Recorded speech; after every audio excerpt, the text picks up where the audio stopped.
Hey, what's going on, everybody? This is Jordan back again with another quick video. Kind of hard doing this video. For those of y'all that don't know, I'm a Liverpool supporter, so really here to talk about my thoughts on Diogo Jota. It's can't really find the words for it, man. Just devastating. It's sad.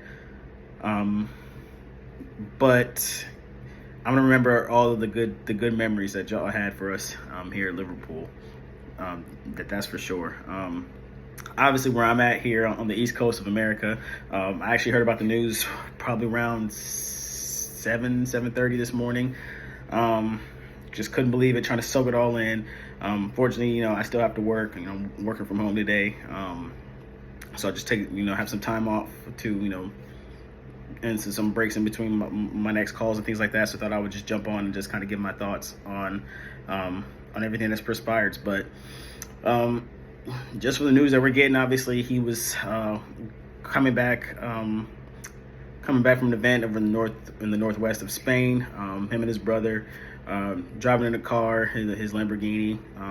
They were trying to pass a car on the freeway or the interstate. I'm not sure if that's what you call them in Europe, but kind of passing the vehicle. Tires burnt out, caught flame as they were skidding across the road.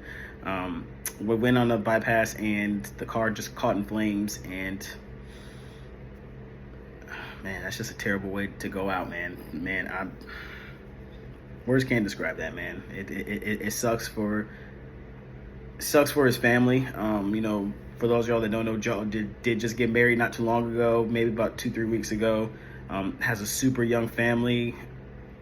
His brother, 25. I mean, the family just lost 2 sons. Kids lost their dad, their uncle. His wife just lost her husband and her brother-in-law. Man, it's crazy sad, man. Just sad all around. Because I'm about 5 years older than Jaws, so it hits differently. He's younger than even my younger sister. My youngest sister is about 2 years older than him, and that would just that's just tough to take. And the fact that his family, man, like I have 2 kids myself, and I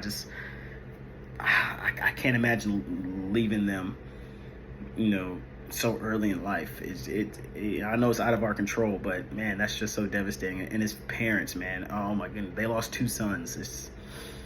It's definitely a tragedy, but I've definitely loved seeing the outpour, the support from the football world, man. It's crazy just how many different clubs, different news outlets have been reporting the story.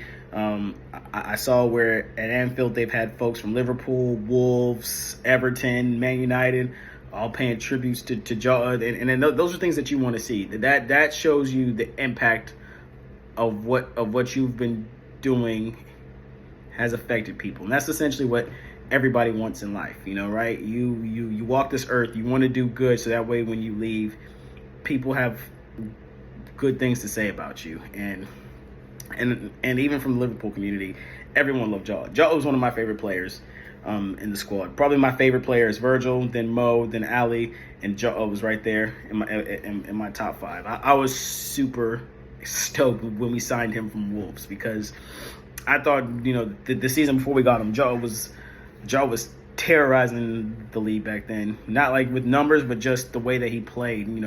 His work rate, his pressing.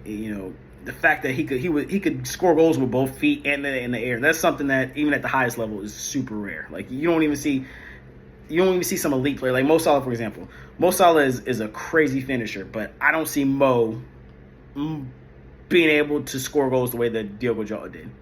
Things like that. So by far he was the best finisher. One of the best finishers I've ever seen. I would put him up there with like the Fowlers, the Ronaldos. Even Daniel Sturridge. People might not give Sturridge his props. Sturridge was cold, man, in front of goal, man. Sturridge was an amazing finisher.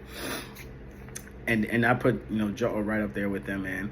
I was super excited when I saw him when he came to Liverpool. Some of my favorite Liverpool memories of Jota. I mean, just so many, man. Just his first season, the hat trick he scored against Atalanta in the Champions League. That was when I was like, oof.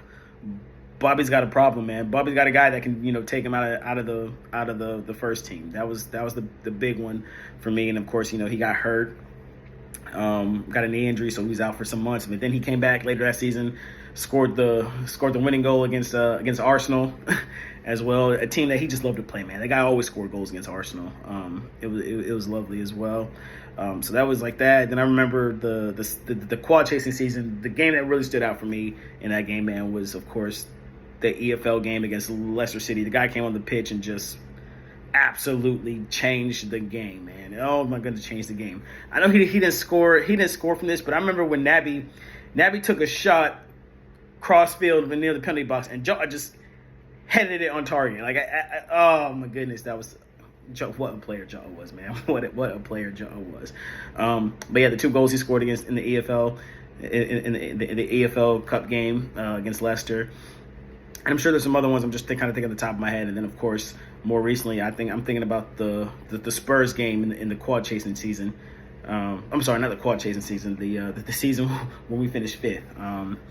The one where Charleston, scored a goal with Spurs. Did the bird or whatever the hell that was, celebration, and then Jota came right back on the other side and just slaughtered it past. I think it was either Fraser Foster or Lloris. I can't remember who the Taunton goalkeeper was. Just slotted past him. We won the game 4-3, man. Oh, just elations. Just elations all across the board, man. He will be missed. He will be missed a lot.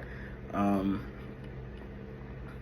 I'm definitely going to remember the good times. But like I said, I just want to kind of share my thoughts. Diogo never be forgotten. I hope his name... we hear his name chanted in the stands when the games come back on. When we get ready for the Premier League season. I hope Liverpool do the right thing. I hope his contract still gets honored. He still gets paid out to his family. They're going to need that. I hope the Virgil and gets the players and they kind of do something special for the family, just to make sure that his family's taken care of.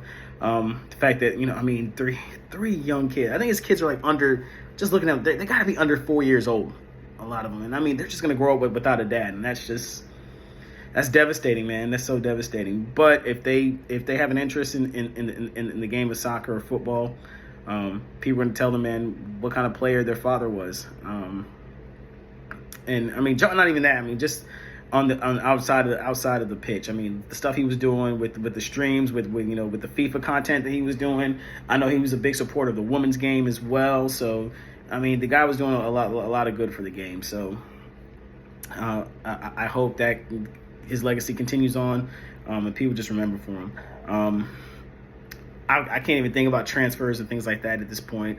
I just hope Liverpool just do the right thing, take care of his family, and then as far as the squad goes, I will leave that up in the air for the team. Do we want to hold his spot in the team and just kind of play for the season, or do we want to go ahead and improve and get that?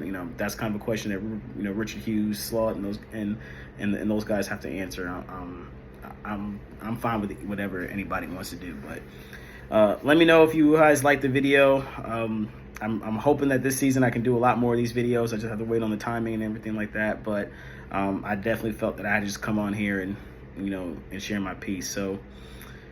Rest in peace, Diogo Jota. I'm glad that your soul is laid to rest, and you're up there with God, and he definitely has a good one right by his side. So again, like and subscribe to the video. Thank you guys so much. I'll talk to you guys soon. Thanks.